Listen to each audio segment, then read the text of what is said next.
and a filmmaker. He's an expert on military history, empire, race and slavery.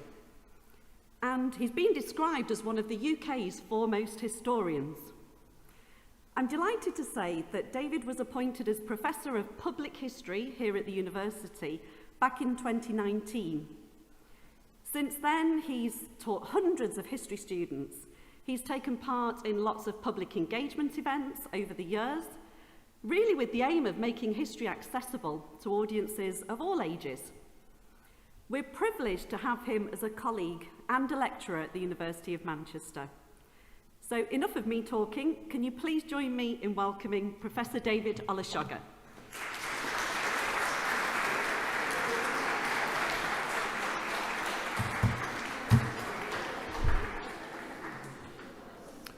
Well, thank you. Thank you for coming. Thank you to all of you who are in your schools watching this on live stream, and thank you to Anne-Marie for that very nice, very kind introduction. So the idea is I'll talk for about 30-35 minutes, and then you've got to ask me questions. You can ask me anything. You can ask me about history. You can ask me about myself. You can say you disagree with whatever I say. So please do think about your questions. And what I'm hoping to do when I talk is to raise issues that will inspire you to ask some questions. But I'm going to begin, if I can, by talking a little bit about myself and what I do. So I talk about the past. That's what I do for a living. I make television programs, I write in newspapers, I write books for children and books for grown-up, and they're all history books. And I write about a lot of different things. I write about the history of houses, I write about the First World War, the history of empires, the history of slavery, and the history of the idea of race. I'm best known for a book called Black and British, and there's an adult version and there's two children's versions. And the reason why I started writing books for children was because I was asked to. I was asked to by parents, I was asked to by teachers. And really, they shouldn't have had to ask me. I should have worked it out myself, because when I was at school, there was no black history. None of the black people from the past that we know today were ever mentioned in my classrooms, by my teachers. They weren't in the textbooks. There was nothing about the role black people have played here in Britain, nothing about Britain's relationship with Africa or Africans in Africa or in the Americas or the Caribbean.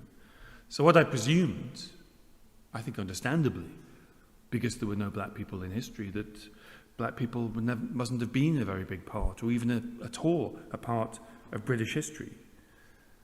It was only when I became a teenager that I learned that there had been black people throughout British history, all the way back to the Roman conquest. At university, I learned about slavery. I learned about the British Empire. I discovered that there'd been black Tudors in the 16th century, men like John Blank, that there'd been black Georgians like Dido Elizabeth Bell and Uladar Equiano, who had lived in Britain in the 18th century. And I learned about the African children who had lived as slaves in houses of rich people here in Britain, in Liverpool, in Bristol, in London, and other cities. And I read about enslaved people who were made to work on the plantations in the West Indies and the Americas. I learned how sugar and cotton that they grew helped make this country rich. And I discovered that there'd been black sailors at the Battle of Trafalgar, black soldiers had fought in the trenches of the First World War. I read about the black pilots and navigators who served in the Royal Air Force during the Second World War, and about the people who'd come to Britain on the Empire Windrush and in the many ships and planes that came afterwards to start new lives and to build the communities that we have today. But it was when I was learning all of this at university that I began to see something else.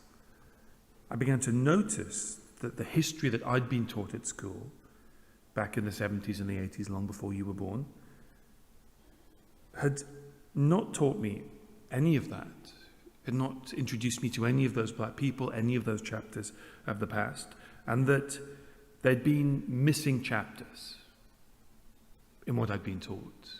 But because I didn't know they were missing, I didn't know to go looking for them. And once I worked out that there were parts of the history that had been edited out, that's what I wanted to study. If you went to the library and you found a book and you noticed that one of the chapters had been cut out and you could see the little stubs of the pages that had been removed, you would long to know what was on those pages that someone didn't want you to see.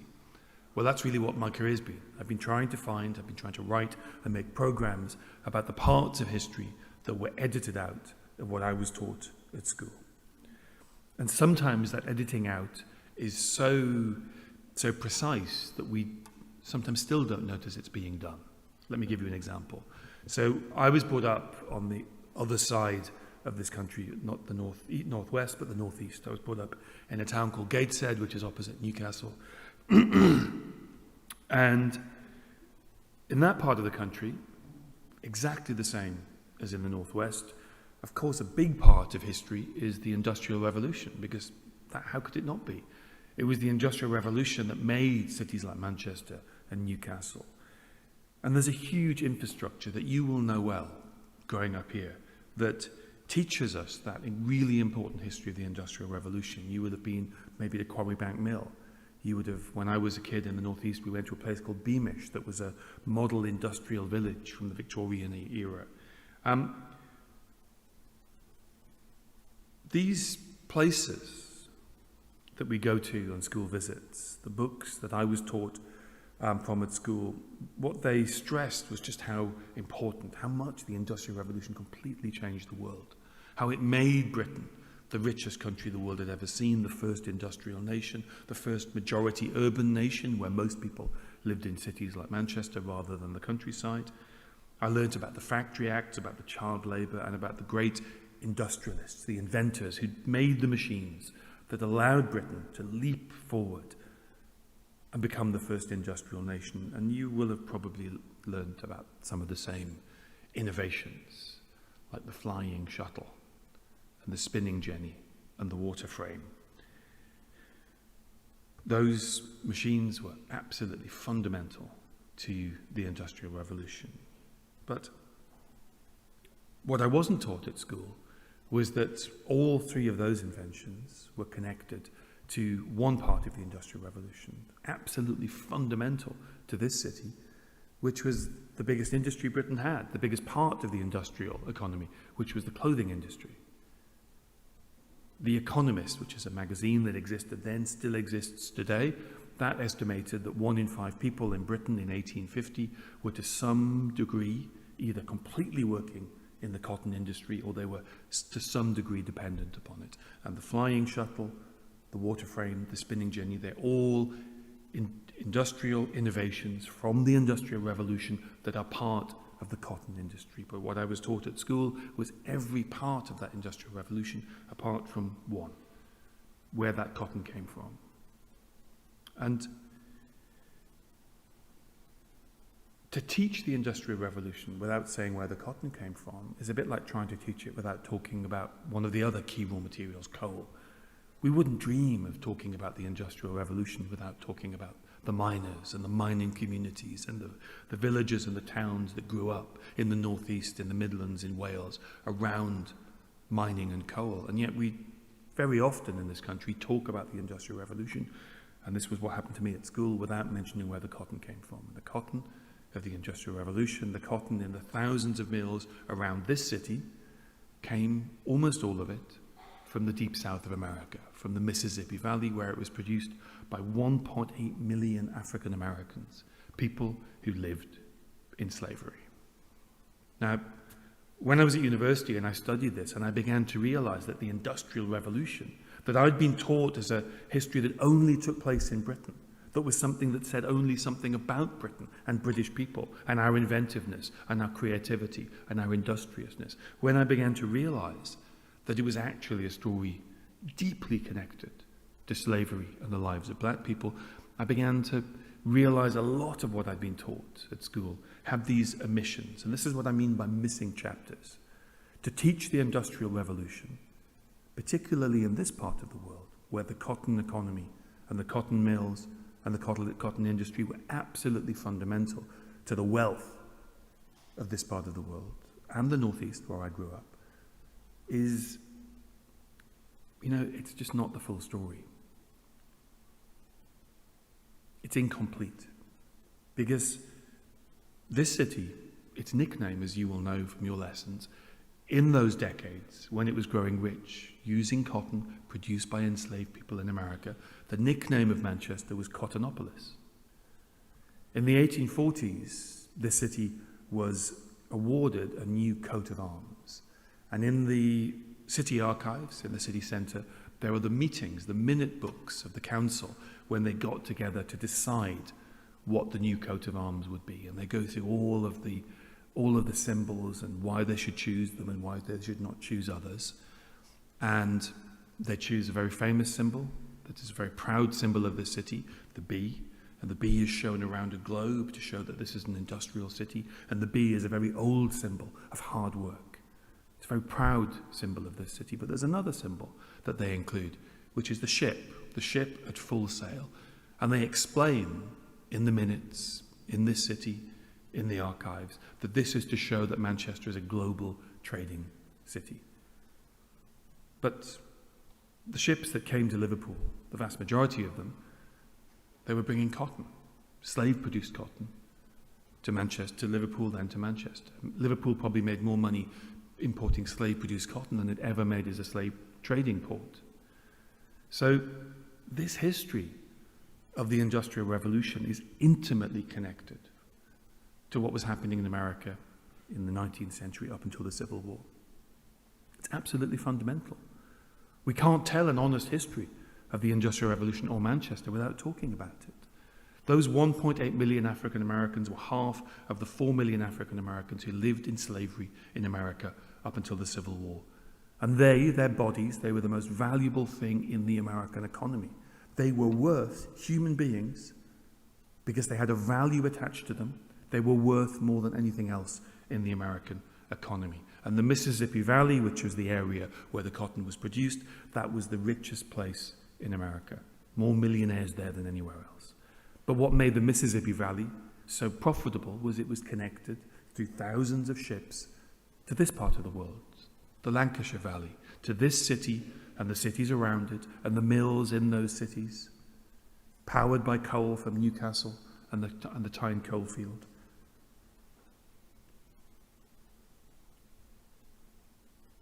When you start seeing that we've traditionally, though this is changing, and I'm very pleased to say that, we've very often, for generations, taught histories that miss out those connections between the lives of black people in America, in the Caribbean, or in Africa, and what's happening here. Once you start seeing that habit, then you can start seeing it elsewhere. Because black history is not marginal. Without those enslaved African Americans, the Industrial Revolution could not have taken the form that it did. The wealth of this city could not have been accumulated in the way that it was. It's not an extra subject. It's not something just for Black History Month. It's not something nice to have, but not really important, not really essential, not really something that everyone should learn about. And yet without it, the main history, the thing that we do teach, that we do celebrate in this country, is not possible.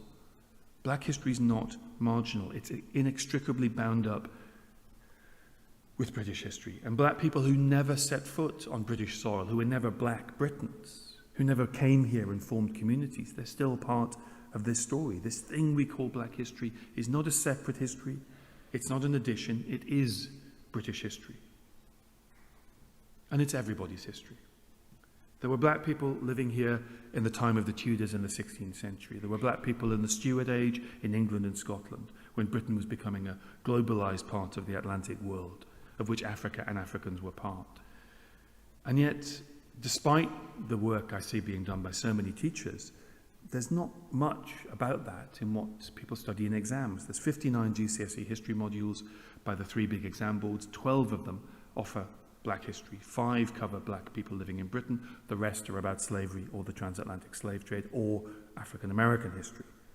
We think only around 11% of GCSE history students study modules that make reference to what we might think of as black history in the broader sense. Now, in many schools, what teachers do, what headmasters and headmistresses do, is they do things like we're doing today. We discuss black history even though it might not be a big part or a part at all of the curriculum.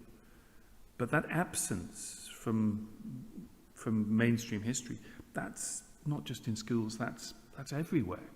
That's the way we often think about history in this country. There's a conspiracy of silence, and we often play our role in it without knowing it. And what that means, because this history was lost, because this history had to be rediscovered, because this history's been marginalized, is that it's all very new. In 1948, when the Windrush arrived, 492 people from the Caribbean came ashore to begin their new lives in this country. They weren't the first, but symbolically the Windrush is the beginning of that story. And they didn't know, they could not have known, that they were part of a much, much older history, because the books about black people living in Britain simply hadn't been written. The black people that we now know about, that we can read about in books, their lives were lost in the archives. Their portraits were in private collections forgotten about. The details of their lives were in documents that historians hadn't yet looked upon. And yet, so that means is that those black Britons, those Windrush people, the Windrush generation who arrived in the 40s and 50s and 60s, they didn't know when they made their homes in Manchester or Liverpool or London or Glasgow or Bristol that there'd been earlier generations. They didn't know there'd been black Victorians, black Georgians, black Tudors. And without knowing it, those Windrush pioneers were walking in the footsteps of an amazing array of characters. Black Londoners, people who came to London and made their lives in the second half of the last century, they didn't know that there'd been black Londoners hundreds of years earlier. They didn't know about John Blank, who was the trumpeter to the court of the Tudors. John Blank, we think, arrived around 1503. We think he was one of the people who came to England with Catherine of Aragon, who came to marry Henry VIII's older brother, Arthur. Arthur died, Henry married Catherine. We know that John Blank was at the funeral of Henry VII. We know he was at the coronation of Henry VIII. We have letters, account books that tell us of clothes being bought for him for those royal occasions. We have letters from him to Henry VIII. We've got a letter from Henry VIII giving him a wedding present when he got married. And we can see his face because he appears in a document called the Westminster Tournament Roll, which is a picture of a jousting tournament that took place in Westminster in the centre of London. London was then a tiny town compared to today, in 1511. And we can see the face of a black Londoner who lived in that city, in our country, 500 years ago. Now, when I was at school, and even more so for people who lived in Britain in the 50s and 60s, people would question the right of black people to live in Britain. They didn't really understand the connections between black people and Britain. And that's because this history had been lost. Now, I'm an historian. I believe in the power of history. I believe in our shared stories.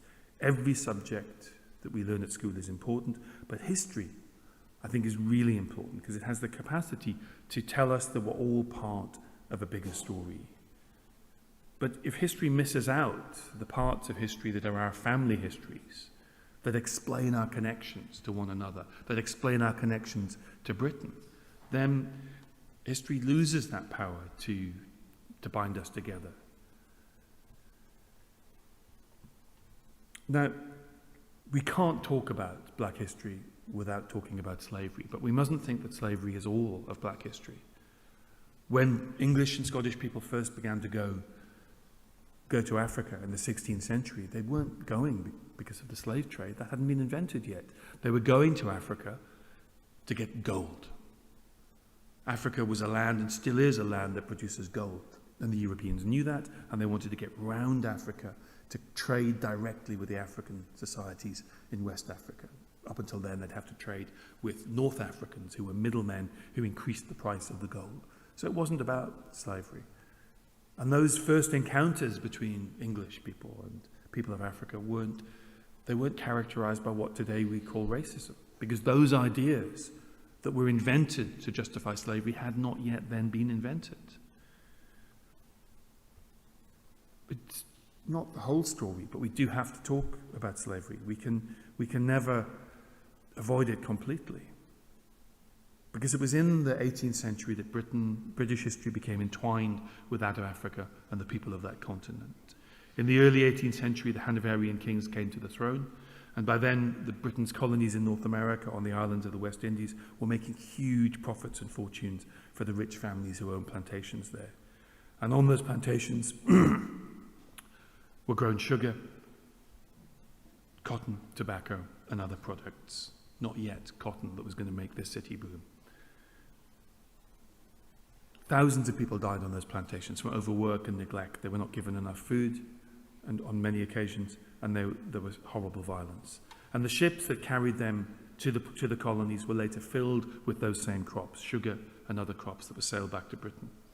And the captains of those slave ships were able to make extra money if they did something, if they brought one or two enslaved people back to Britain with their last leg of their journey. And these enslaved people were purchased, they were bought by rich families who made them work as servants. And when they were no longer wanted, they were advertised for sale in newspapers. We'll never know how many people were brought to Britain in those years, but we can learn through art and through paintings from the Georgian period that they were part of everyday life. You can see them in paintings. Hundreds of paintings from the Georgian period. You see black people who'd been brought to Britain. Now, these portraits were painted so that the rich could show off their wealth, their fine clothes, their jewellery, their horses, their beautiful houses. And those who owned enslaved people sometimes had them included in their portraits, sitting or standing alongside them. And they did this because being a slave owner, owning enslaved servants, was fashionable. And they were keen to show off how rich and how fashionable they were. What we can tell from those portraits and from other clues is that many of the black people brought to Britain were very young. Most of them were children.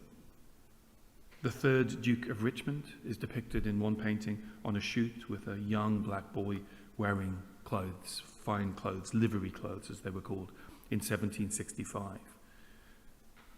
One enslaved boy named Scipio Africanus, who was made to work for Charles William Howard, the 7th Earl of Suffolk, died when he was just 18 years old, and he is buried today in a churchyard in Bristol, the city I live in. And there were some enslaved girls and women, but they were less valuable because it said more about your wealth to have male servants than female servants. So fewer of them were brought to Britain. And we know about them not just because of paintings. We know about them because when they tried to escape or when they were brought to Britain to be sold, adverts were placed in newspapers. There were hundreds of advertisements in British newspapers in the archives from the 17th and the 18th centuries offering black people for sale in this country. Now, the vast, vast majority, overwhelming majority of enslaved people never came to Britain. They were in the Caribbean or North Africa, or North America, I should say. But there were people living in forms of enslavement here in Britain. I live in Bristol, and we know of a young man called Thomas who escaped from the house he was living in on a place called Guinea Street. Guinea Street is named after the Guinea coast of Africa, which is where the money for where the slave trade was centred in those years. And we know that he escaped from that house and he was on the run in Bristol. He probably joined a pirate ship. So when I walk around the streets of Bristol, I have to remember that on those same streets, young black children were running, escaping from slavery just 200 years ago. This idea that all of this happened over there and it's not really about anything here. Not only were there people living in forms of enslavement here in Britain, the wealth poured back, the wealth from the Caribbean, the wealth from North America poured back into this country. Those advertisements for enslaved people weren't just for their sale, they were for their recapture when they escaped. And we can tell a lot about their lives from those advertisements. We can tell that they were given classical names from the ancient Rome, ancient Greece, like Caesar or Scipio or Pompey. They didn't have their real African names because those had been taken from them. We can tell that from those adverts, because they described the clothes that they were wearing, that they were given fashionable uniforms. And we know that from some of those advertisements that some of those children wore collars like dogs, metal collars that were padlocked to their necks, that could not be removed, that were there to make it clear to everyone that this child was human property. Visitors who came to Britain in those years from abroad often wrote home describing their surprise at the numbers of black people they saw working in the houses of the rich, working on the coaches of the rich.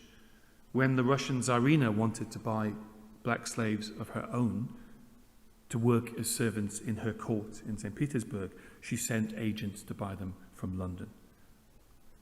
We'll never know how many black people were living in Britain in that period, and historians will never be able to solve those mysteries. But what we do know is that people lived in forms of enslavement, as I said, right here in Britain. So we need to think of black history not as something that just happens over there, but something that happened here. One of the questions you have to ask is, how did this history become lost? How was something that was so important to the Industrial Revolution, to the wealth of the Stuart era, to the Georgian era, how did it become forgotten? When there's black people in advertisements in newspapers, why didn't we know about them? When there were black people in hundreds and hundreds of portraits, how was it so forgotten? Well, we can forget things because most things about the past get forgotten. It's the job of historians to remind us. But even when black people take part in huge events in British history, and even when those events are recorded, we can still forget it. Let me give you an example. The most famous military naval victory, the sea victory by the Royal Navy, is the Battle of Trafalgar in 1805. Right in the centre of London, a place many of you will have been to, is Trafalgar Square, celebrating that battle, and right in the centre of Trafalgar Square is the huge monument to Lord Nelson. And in that monument there is a depiction of a black sailor, one of the black sailors who we know was at Trafalgar. And people just don't notice him. He's been there for 200 years, he's hardly been noticed, hardly been commented upon. Those at the base of Nelson's column are bas reliefs. They're made of bronze that was made from melted down French cannon, French and Spanish cannon. And in one of them, there is a depiction of Nelson being struck by a bullet lying on the deck of the HMS Victory, and beside him is a black sailor.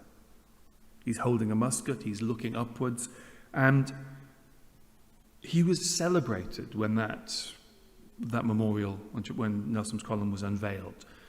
One of the reviewers said that one of the best features of the new monument was the, quote, the figure of the Negro. That was the language that was used to describe black people back in the 1830s. Now, everybody in the early 19th century, after the Battle of Trafalgar, knew that there had been black sailors there.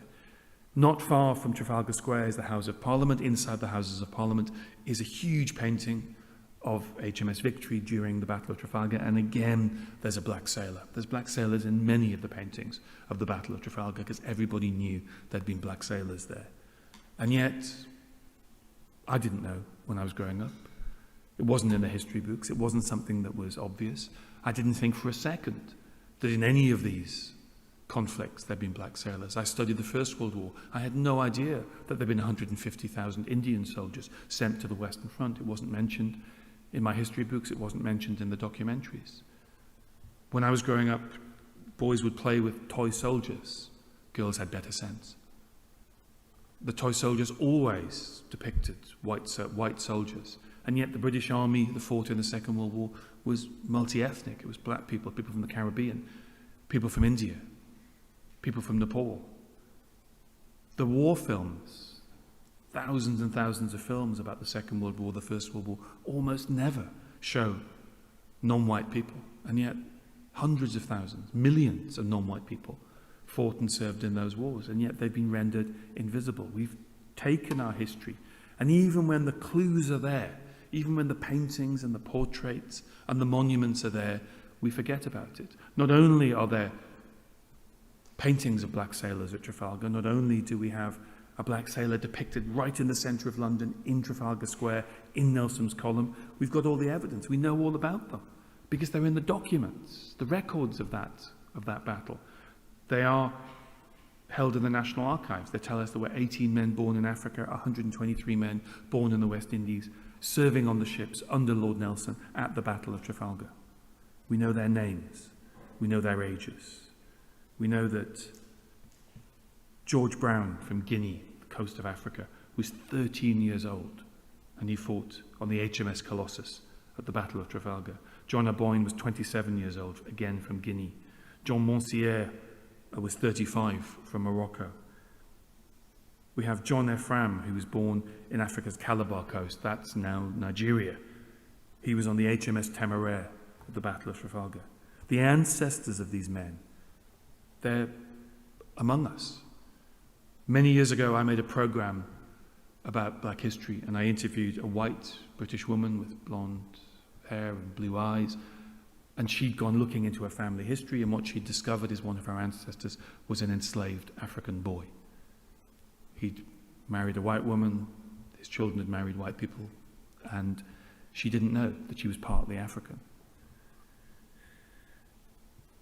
These histories, the role of black people in British history that's been pushed to the side, marginalised, not made part of the Industrial Revolution, not made part of the way we understand the First World War, the wars against Napoleon and revolutionary France, the Second World War.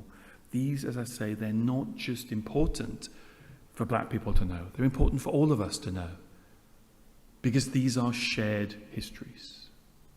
Britain's relationship with Africa, Britain's relationship with Asia, Britain's relationship with the world is shaped by the British Empire. And if we push it to the margins, we can't really understand what our country's been, what it's done, and we can't really understand our relationship with one another. When I was at university and I began to see that there were missing chapters, I began to see other places in which those connections had not been taught to me. So when I was growing up, my favourite sweets were called Highland Toffees, and they had a green tartan wrapper that were made by a Scottish company called McGowan's. My mother's family are Scottish, and we used to love going to Scotland, not because we liked being cold or liked looking at castles very much, but because we got loads of sweets. Because Scotland is associated with sweets and sugary treats and biscuits and sugary drinks. Now, that's not very old. Scotland didn't used to, just a few hundred years ago, be connected with sugary sweets and sugary treats. The reason why the Scots are famous for having a sweet tooth is because of Scotland's connection to slavery. The reason why Highland Toffees are called Highland Toffees is because of that connection, not because you can't grow sugarcane in the cold highlands of Scotland. There's lots of different ways of counting it and lots of different estimates, but we know that many of the people who owned enslaved people, who owned land and plantations in the Caribbean were Scottish.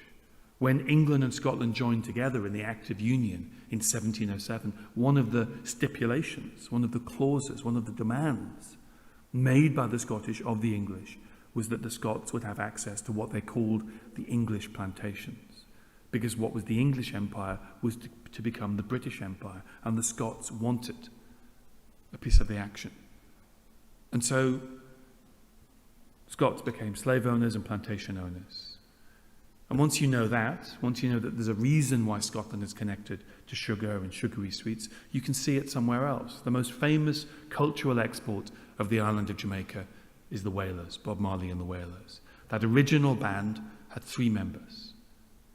Robert Nesta Marley, Bob Marley, who was mixed race, whose father was a Scottish soldier. Bunny Livingston and Peter McIntosh. McIntosh, Livingston, Marley. 3 Scottish names. 3 black guys from Jamaica. The reason they have Scottish names is because their ancestors were given those names when they were enslaved. They were given the names of the Scottish families who regarded them as property. It's all around us, these links to this history that was forgotten for decades and decades and decades. It's in Trafalgar Square. It's in the food that we eat, the language that we use. It's in the wealth of this city and other cities. It's right in front of us. It's in stately homes, it's in museums, it's in art galleries, it's in paintings, it's in the names that people have been given.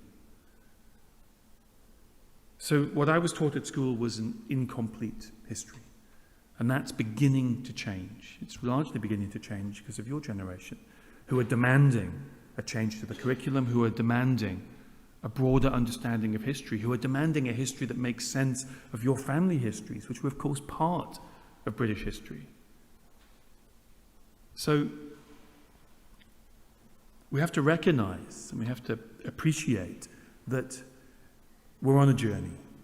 We're expanding what we mean by British history. We're trying to reconnect with those stories that took place in the Caribbean, in Asia, in North America, in Africa, and make them more part of British history. And we're doing that because that's the reality of our history, but also we need a history that makes sense of who we all are. My parents met in the 1960s in Newcastle. My father was in Newcastle because he was Nigerian, and because the country that had conquered Nigeria was Britain, and because the missionaries who had come to the town his ancestors were from and my ancestors were from came from the Church Missionary Society, and that had connections to Durham University, and Durham University created Newcastle University. So like millions of people in Britain, I exist because of the empire, because of those connections. And what I think this country's stumbling towards, a bit slowly, a bit inelegantly, is a history that makes sense of all our family histories. But as I said, this history belongs to everybody. We can't explain the wealth of this city and this region without the connections to Africa and North America. We can't come up with a version of our past that accounts for the journeys that brought our ancestors here without these histories. So don't let anyone tell you that this is just for October, or this is just of interest or just of importance to black and brown people. Black history is British history. Thank you very much.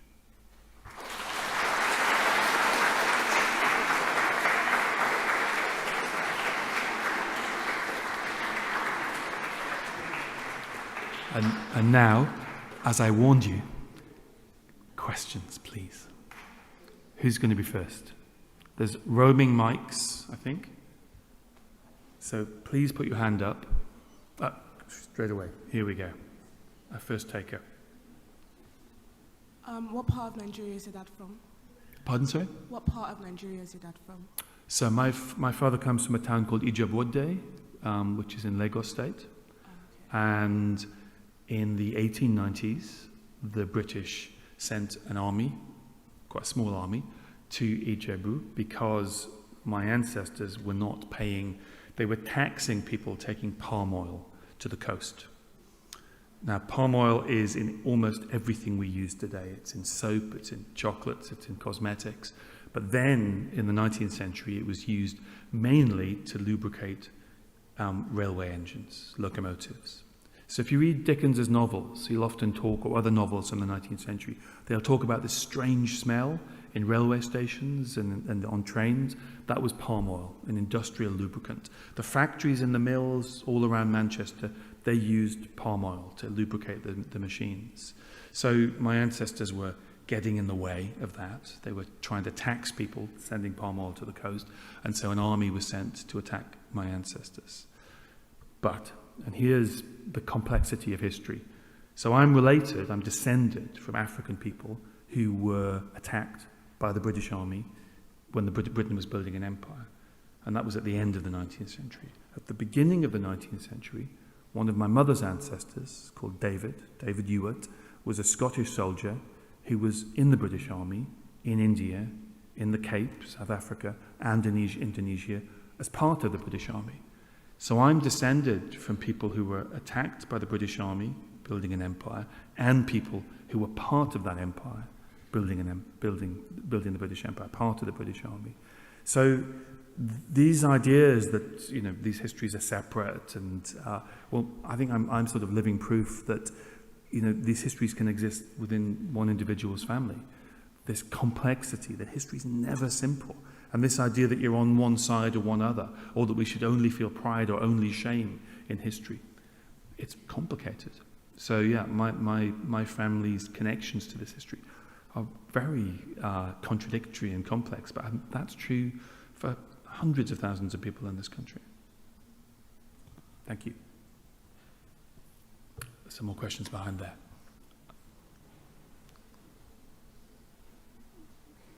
Yes. Yeah, so you weren't told about Black history.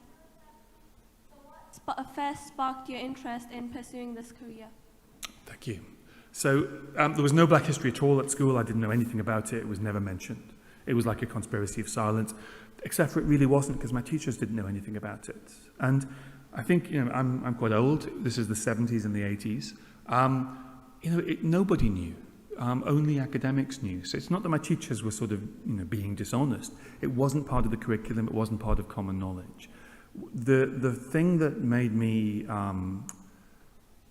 that really showed me that this history existed was, I have kind of three identities.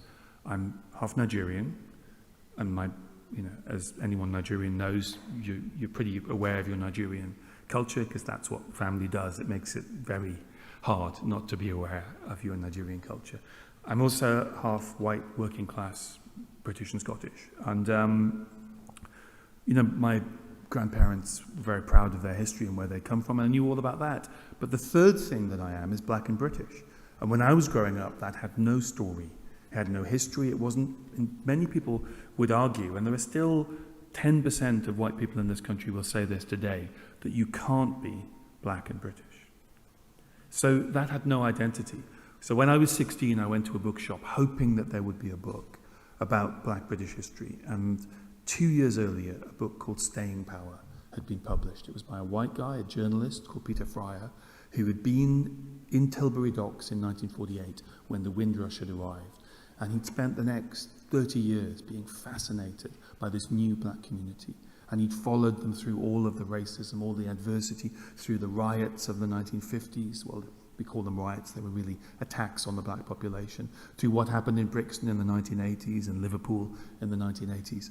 And he wrote this huge book about the black British population, and it was the first really popular book that you could buy on a bookshop rather than find in a university library on this subject. And I bought it when I was 16, and it was the first time that being black and British had a story, that it had a history, that it was seen as legitimate.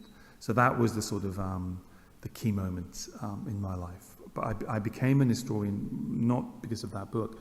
It was the only thing I was good at school. So, and my first interest in history wasn't black history. It was the Second World War, because it was just full of explosions and excitement. So it wasn't always that I wanted to study black history. I was just very interested in history. Thank you. There's a question here from a young man in the front row. Did you find history being easy when growing up? I really liked history growing up, but what I liked is that lots of my grandfather's friends had fought in the Second World War, and I used to ask them loads of questions and probably really annoy them because I wanted to know all about the Second World War. And my grandfather had made tanks in a factory by the Tyne called Vickers Armstrong, and I wanted to know all about that. So I was really interested in it because, history is just, in one level, it's just amazing stories. Thank you. You said that people have fought for black history to come into the curriculum and stuff. Today, how far do you think we've come to understanding the history? You said there's missing pieces, and we're still not there yet. But how far do you think it will take us to get there? Well, there's the curriculum, and then there's what you get to learn at school, and they're obviously they overlap, but that's not the complete story. There's a lot of campaigning to change the curriculum, and a lot of that campaigning is being led by young black people themselves. There's an organization called Black Curriculum, which is run by young black women.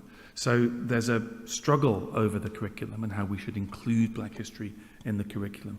I sometimes think we should think about black history as part of imperial history. And I don't think we talk enough about the empire, and black history is really part of that subject.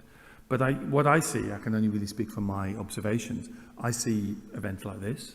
I meet lots and lots of teachers who are, despite the curriculum, teaching black history. And I see lots of effort being made by the publishing industry, not a few years ago, but more so now, to try to make more books available, try to make this history easier for young people to access. And I think one of the problems that there's been is that it's not just, that what happens in schools is not the whole story. There's also what happens in the publishing industry, what happens in television, what happens when you go to one of those places like Quarry Bank, you know, when you go to one of those heritage sites. Does it talk about its connections with slavery or with the East India Company? A few months ago, I was at a big stately home for a festival, a book festival, and I was with a historian called William Dalrymple, who's a world expert on the East India Company, and we were walking around and we were wondering where the money came from to build this stately home. And we bet it was either going to be money that came from slavery in the Caribbean or from the East India Company in India. And actually it was both. That family moved, the family who owned that house, they were originally in slavery and then they moved to the East India Company. But you wouldn't know that going to that stately home. You wouldn't, it's not part of the information that you're given. It's not something that is celebrated. So it's this almost invisibility of part of these histories is not just about what's in the curriculum. It's about how our society genuinely, you know, more widely wants to relate to history. Are we really comfortable with talking about the empire, talking about slavery? I think very often we're not, and we'd rather that history was something that just made us feel good.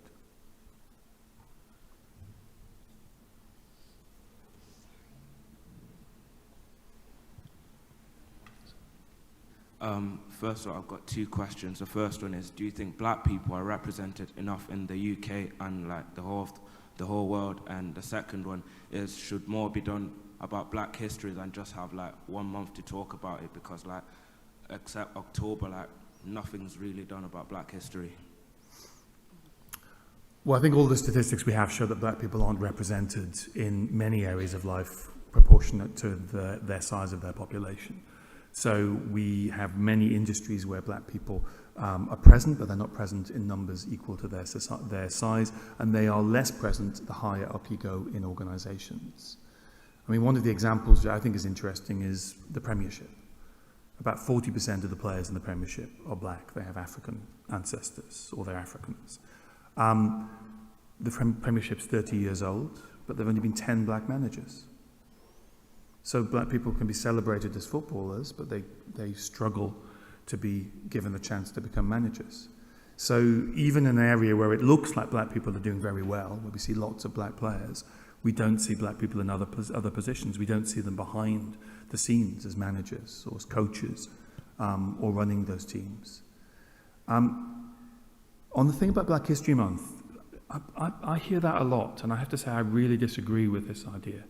I think Black History Month is one of the greatest success stories of black people in Britain, because we're a small population, 3.3% of the population, around 2 million people, about 50% from the Caribbean, 50% from Africa. This history was, as I was saying, was lost for decades. It had to be recovered, it had to be discovered, had to be written, had to be transmitted. And Black History Month took a history that had only just been dragged out of the darkness. Remember, Black History Month begins in 1987. The book I mentioned a moment ago, Staying Power, was published in 1984. So just 3 years after having easy access through this groundbreaking book to Black History Month came to Britain. It's an American idea imported into Britain. So what Black History Month has done is it's taken this history and it's made it transmittable. It's become part of mainstream history. Not as much as it should be, but much more than it was. When I was growing up, the word Windrush meant nothing. And now I think most of us know what the word Windrush means. But this idea that Black History Month traps black history into 1 month, I just don't think that's, I think it's demonstrably not true. We know when people buy books on black history. And of course that more books are bought in October, but more books than that are bought in December because it's Christmas. We know when people engage with websites on this issue. We know when people buy books, we know when people watch television programs, and it's not all October. Nobody gets to the 1st of November and go, oh right, well we can't talk about black history for a year now. So I think what it does is I think it supercharges our discussions. It means that we have events like this. It's a great reason to get together and discuss these issues. But I think this idea that it traps us, it traps a history into 1 month of the year, I just don't think that's true. And I don't think that people say the same thing about other events. No one says, I've never heard anyone say, we shouldn't have Holocaust Memorial Day because it means we only talk about the extermination of the Jewish population of Europe for one day of the year. It's just not true.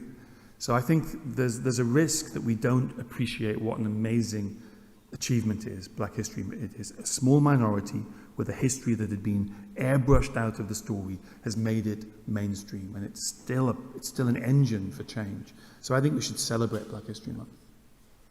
Thank you. There was a question here. What type of challenges did you face while you was growing up? Sorry, could you say that one more time? Challenges you faced while you was growing up? What? Challenges. Challenges. Yeah. Well, the 80s, when I grew up, when I was a teenager, were not Britain's finest decade when it came to race. So when I talk to people of my age who grew up in black communities in Britain, we tend to have the same experiences. We tend to have experiences of racism at school, not just from pupils, but also sometimes from teachers. And we had experiences of racial violence.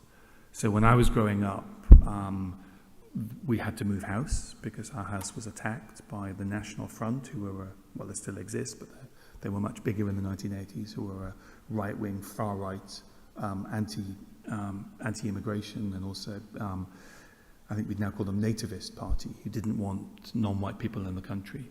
And I've written about my experiences of racism and racial violence, but the big thing is that they're normal. That's what life was like for black people in Britain. I wrote a foreword, so the first pages of a book for an actor called David Harewood, who you might know, who's in lots of television programs and lots of films. And his experiences are very, very like mine. And it was, good reading his book because it reminded me of things I'd forgotten. So these experiences, I mean, it's sad to say, they're quite normal. And things are a bit better now, but there's still been an increase in racial violence and in racial incidents in Britain over the past few years. So just because things are better doesn't mean that we haven't got a long way to go. Thank you for your question. There's lots of questions over there, and we'll come to this young man in the front. Do you think schools should teach us more about black history instead of combining everything into 1 month? Well, I don't think, my experience as teachers, teachers don't just trap it in 1 month. I think there's more happens in October. And I think a lot of teachers and a lot of schools use Black History Month as a way of getting around gaps in the curriculum. But I talk in schools all year round. I produce lesson plans for schools that are used all year round. We know when they're being downloaded. So I don't think things are trapped just in October. And I think this idea that Black History Month is a prison rather than an amplifier, I think is just demonstrably untrue. I would love to see Black History a bigger part of what's taught in schools. But I think, it's not just about what happens in schools. When you go to a museum, I think we need to think about how we present objects that have come often violently from other parts of the world. When you go, as millions of people do every year, to stately homes, the National Trust, one of the biggest charities in this country, 5 million members. When you go to those stately homes, I think we need to be clear and open and honest about where the money to build them or to purchase them came from. So I think there's this sort of general reimagining of British history that needs to take place, that puts the story of the empire back into British history, because what happened over there is fundamental to what happens here, culturally, economically, demographically. The empire is part of our history. It's not something that is only of relevance to those former colonies. So I'd like to see lots of changes, but just not just to the curriculum. We've got a young man down here in the front row. Did racism mentally affect you when you were growing up? I think inevitably when you have experiences of racism and particularly racial violence, it has an impact upon you. I also think that, I think that's true, but there's also, I had a very big family, lots of brothers and sisters, a very close family, and that allowed us to overcome those difficulties. But I think, we know from lots of research work that's been done is that it is it's painful, it's damaging to experience racism. We know that it has an impact upon people. And it's very easy to say you should get over it or should overcome it, but it does have an impact. So yeah, I'd like to think that it's a small impact, but yeah, it certainly has. And it would be not truthful to pretend otherwise. Thank you for your question. There's more questions over there. So like, apart from the barriers that you already mentioned, like the history being erased, were there any other obstacles that limited you from maybe like exceeding in your career and expanding your knowledge on Black history and whatever happened before? Well, I've been making, so the question is, were there any other obstacles that prevented me from my career? I mean, being interested in the history of empire, being committed to the idea that we need to teach it, we need to understand it, we need to make it part of British mainstream history. Those ideas, for much of my career as a television producer, as well as a presenter and a writer, those ideas have been resisted.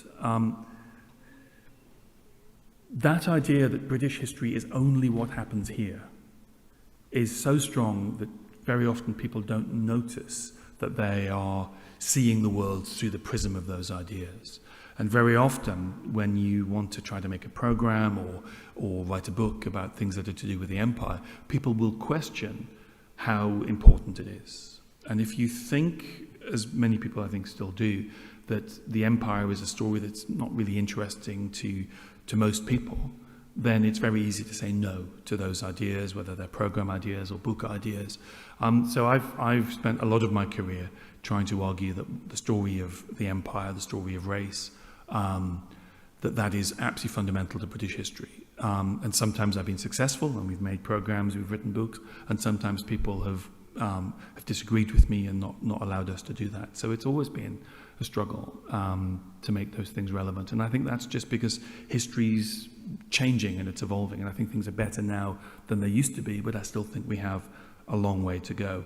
But I think it speaks to something really fundamental, is what do we think history is there for? Does history exist to make us feel good? Do all the horrible things that happened in the past that our country was involved in, should we not teach them because they don't make us feel good? Or should we question the role of history? And I think if you only want history to make you feel good, then what you end up with is a history full of gaps and omissions. And I think one of the reasons why we had a history that missed out a lot of the empire, that didn't want to talk about enslavement, that didn't want to talk about the violence of empire, was because most people did want history just to make them feel good. And that's the big issue, is what is the function of history? Is it recreation, or is it something deeper and more challenging than that? Question here. What do you think your biggest achievement is? What do I think the biggest achievement? Oh, of me? I don't know. Well, I think keeping going is one of the things that you have to do in life, to keep, very often the things that I want to do, the stories I want to tell, I can't get the support to tell them. There are programs that I've wanted to make for 20 years that I still keep trying to make, and that I have proposals, which are the documents that you send to television broadcasters and say we should make a program on this. There are proposals I've spent 20 years trying to make. There are projects.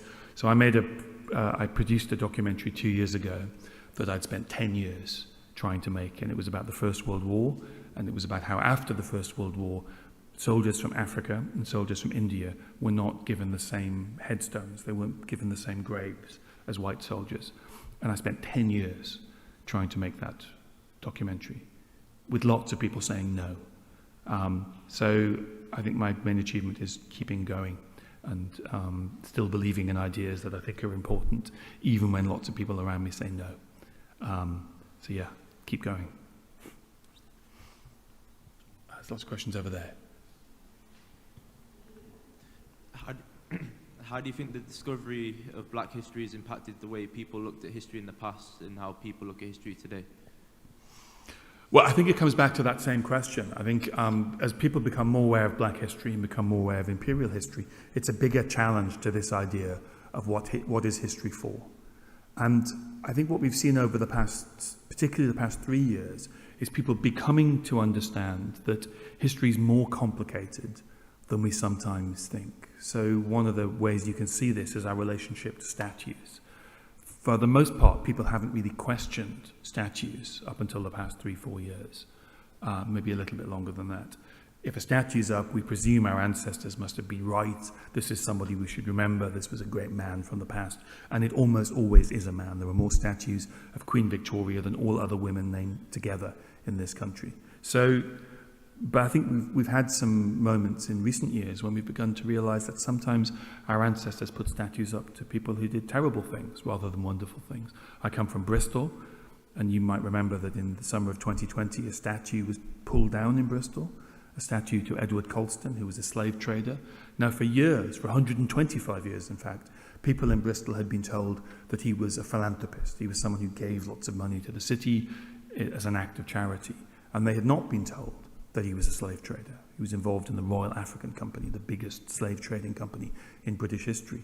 And because that statue has been pulled down by young people, by your generation in the summer of 2020 in the Black Lives Matter protest, there is a sort of sense that we've begun to wonder about statues, begin to question them. So I think our relationship with the past is becoming a lot more complicated because a lot of people have begun to think in new ways about the past, about statues, about why some streets have been given their names, why some buildings have been given their names. Who were these men from the past who we are told are great men, and were our ancestors right that they were great men? So I think it has been a really interesting moment where people have, well, some people at least, have thought much more deeply about the past and realized it's a lot more complicated than we sometimes think.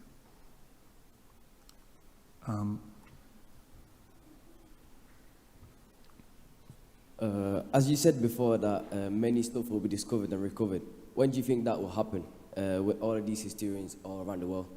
Sorry, could you repeat that question? As you said before that many stuff will be discovered and recovered, when do you think that will happen with all these historians around the world?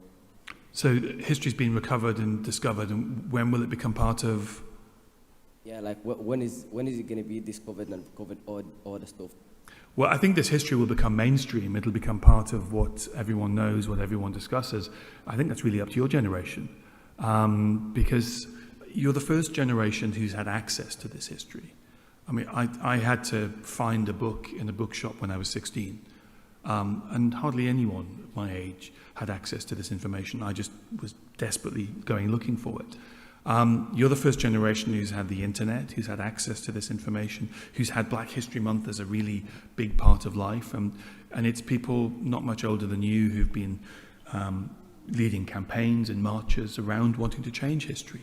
So I think it's probably up to your generation rather than my generation. I can write some books, but the people who will bring about change, I think, are you guys of your age.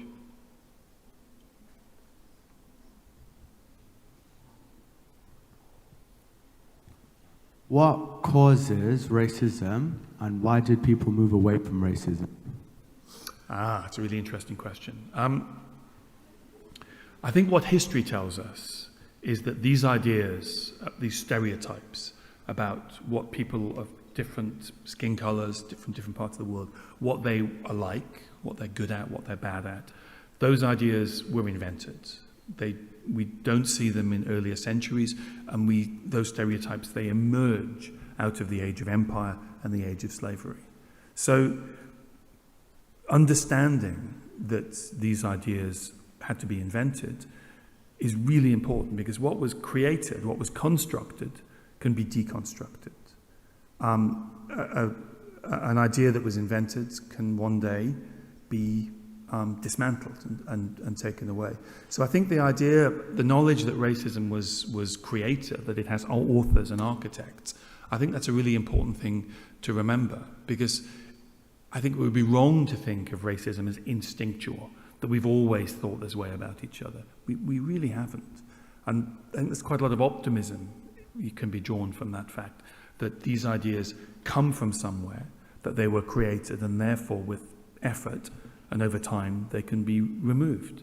And again, I think that's really up to your generation. If you look at attitudes to race, if you look at where these ideas, where these stereotypes, where they reside within the population, your generation is much, much less likely than your parents or your grandparents to believe these ideas. So I think the change is gradual, and I think it is generational.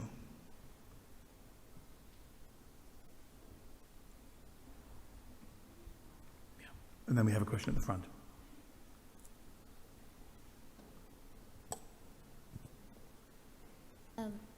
How long have you been teaching history? So I started studying history when I was at school. It was, as I said, it was the thing I was best at, the thing I liked most. And then I went to university. I did 2 degrees in history. Then I was offered another degree, and I decided I didn't want to do it. I wanted to go and make history on television. And that's because when I was growing up, the place where I really thought history was amazing was on television. And the person who made me most interested in history was Michael Wood, who is another professor of public history here at the University of Manchester. So it's all Michael Wood's fault that I ended up doing history, because he just made it seem so exciting. But it was a passion from being very, very young. There's a lady up. We'll come to you next.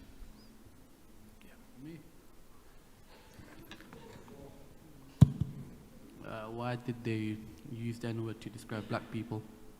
Sorry, could you say that one more time? Why did they use the N-word to describe black people? Yeah, well, I mean, the N-word emerges from the United States. It's a derivation of the word Negro, which means black. I think what you see in documents is a language emerging around slavery that is about race. That when the English first begin slavery in Barbados, they haven't really got a language that's based on race, and they slowly evolve these racial ideas towards an idea of white and black. And the N-word is just part of that evolution. What they're really trying to do is create what we call a binary society, where to be white is to hold one status, and to be black is to hold another status. And that move towards a binary society is fundamental to creating racism, and the N-word comes out of that. I think one of the questions is, how does that word how does it travel around the world? How is it transmitted? And what we see if we read documents from the 19th century is that word moved from the Caribbean and America to India, and it was used by some British officials to describe Indians as well as people of African heritage. And that word became very common in Britain because in the middle of the second half of the 19th century and well into the 20th century, one of the biggest forms of entertainment was minstrelsy. And this is where white people put black makeup on their face and they pretend it's a caricature of black people. And that was a hugely popular form of entertainment in this country from the 1830s it first came, really big in the 1850s. It continued all the way through to the 20th century. And that cultural phenomena of blackface minstrelsy, that became one of the transmission mechanisms for the N-word into this country. That's how this American word became part of how English people talked about race. Well, British people, I should say. Thank you. There's a question. Do you have one up there? Hello. Thank you, Professor Olusoga, for today. It's been fantastic. We've come from West Lancashire College today. I'd really like to know, how do you deal with racist attitudes? How do you deal with that cognitive dissonance when somebody is just refusing to listen to incontrovertible evidence? Thank you. There are people who will never want to hear this history and never want to hear these ideas. There are people who are so committed to the worldview that they have that you'll never reach them. And I think that's just something we have to accept, and it's really difficult. I think we also need to try and have empathy. As I mentioned a moment ago, I'm from Bristol. There's been a huge debate in Bristol about the statue of the slave trader Edward Colston. And I have to remember that people older people from that city who were brought up to being told he was a philanthropist, he was a great man, he gave his money to charity. It's very difficult for them when this history emerges that reveals he was a slave trader. And I need to have empathy for how challenging that is. But no empathy can make up for the fact that he was a slave trader. No level of empathy can change the realities. And if people can't or won't process that reality, there's nothing we can really do. Accepting that some people can't be reached is, I think, a survival strategy. But also, as I said, the most optimistic thing is that when we get to your generation, these attitudes, these old ideas about race and stereotypes, they're much, much less common among your generation. So you guys, obviously, young people are the future. The future that you're going to create, I think, is a society where these ideas are beginning to fade away. So that's what makes me optimistic and allows me to cope with those interactions. Thank you. How much time have we got? So I haven't got got 10 minutes, brilliant. There's a young man here who's had his hand up loads. Can we come down here?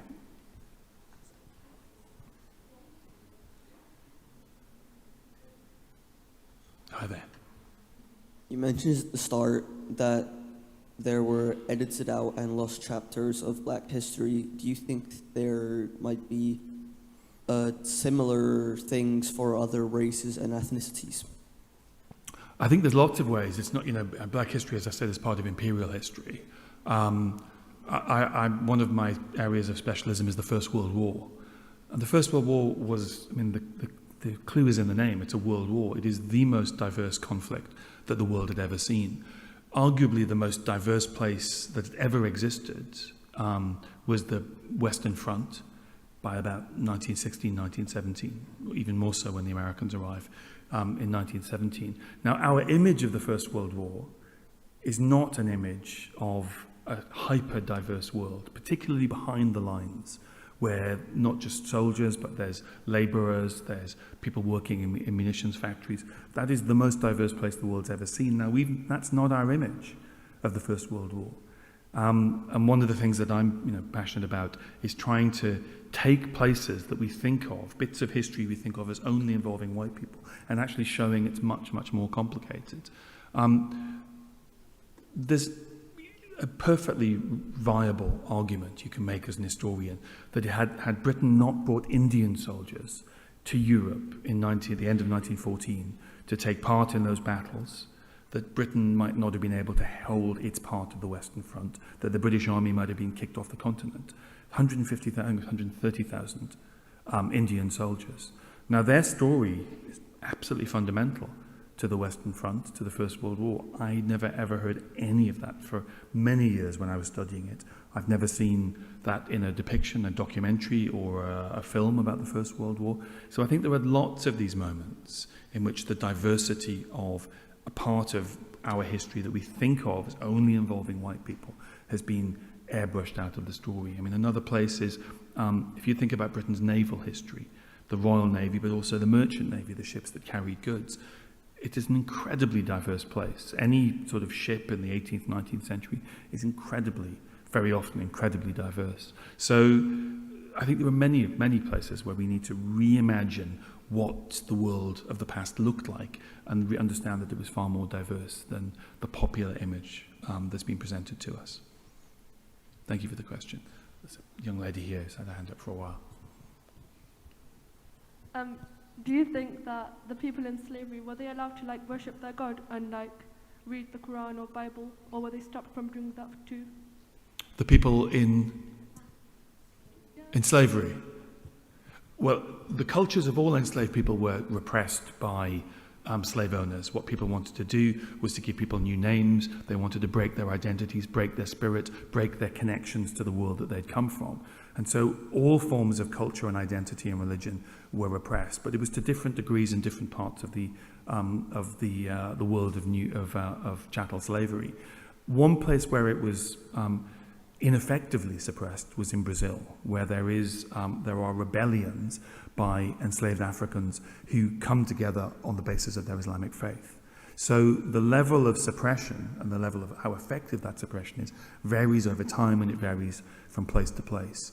But people did resist. People remembered their names. They remembered their culture. They would secretly worship their gods and find ways of holding on to their culture. And sometimes their culture would enable them and inspire them to resist. And it's very interesting in the northeast of Brazil, there are still people who follow the Islamic faith. There are still people who speak a language which is full of Yoruba and other African words.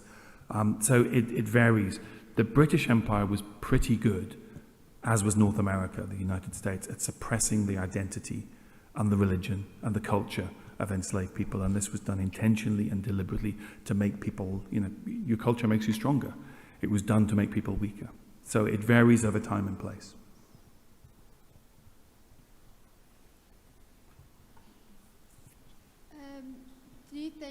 How much do you think is the UK to be blamed for the amount of instability caused in continents such as Asia and Africa? And if yes, what are they making up for it? Are they taking enough measures to amend for the instability that they caused? So you're asking about the instability left behind by empire? Yeah. Well, let's take Africa as an example. There's about 56 nations in Africa. There's about 3,000 languages. I come from Nigeria. There's almost 300 ethnic groups in Nigeria. There's also, the north is very Islamic, the south is very Christian. So you have these countries with these huge ranges of diversity and languages and religious diversity that were along the borders decided by the Europeans. The general view in Africa since independence has been that the best thing to do is to keep those borders and try to make those countries work with their ethnic divisions and their religious divisions.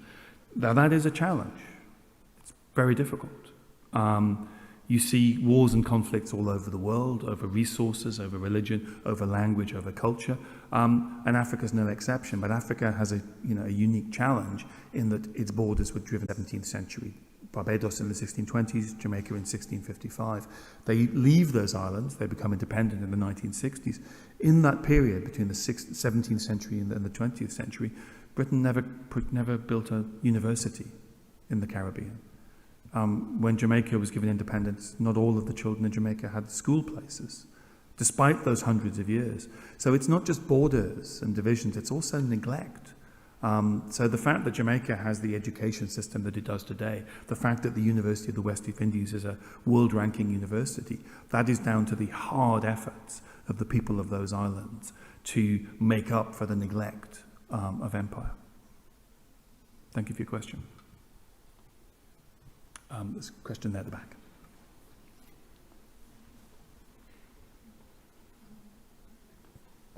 Do you think that social media is showing us the right image and information about how black people are being treated in society? Well, I think social media can be the worst thing and the best thing. I think it can be a means by which we learn fascinating things. I think we can discover bits of journalism, books, images that we wouldn't have known about without social media.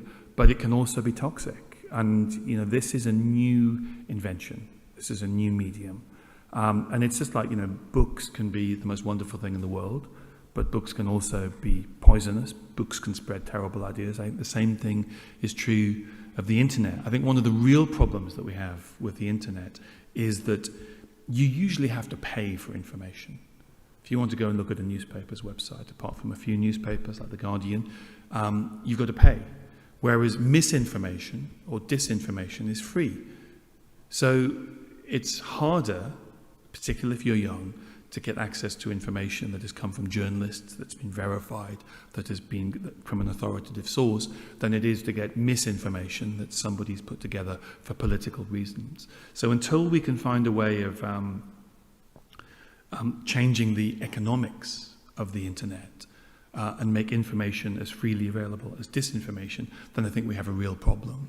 And how the business models of things like Facebook, how they operate, that's going to be a huge challenge in the future, because what the operators of certain social media sites have worked out is that people engage with conflict. I mean, we are much more interested. It makes us, more engaged, to use the language, when things are about conflict than when they're about information that we agree with or information that's new to us.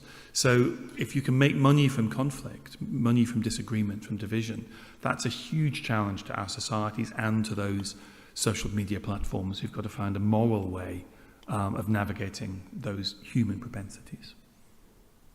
Thank you for your question. We've got time for maybe one more.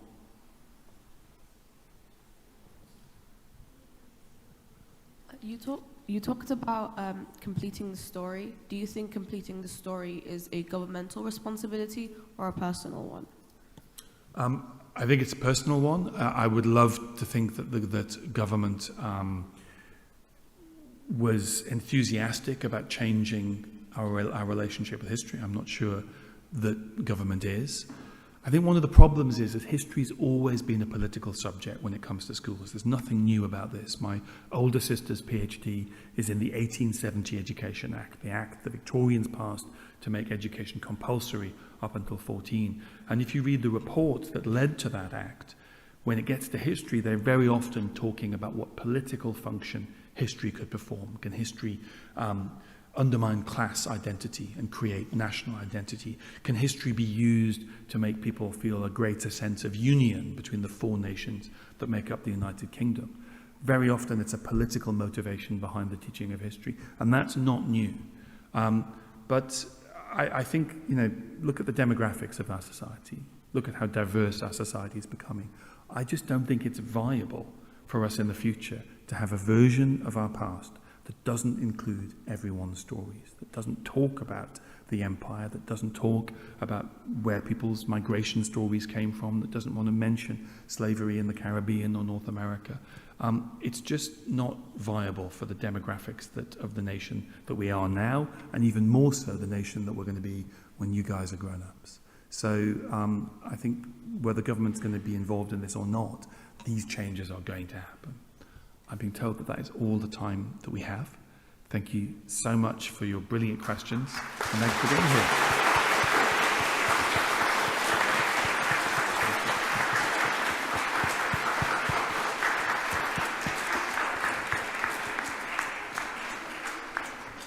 Thank you very much.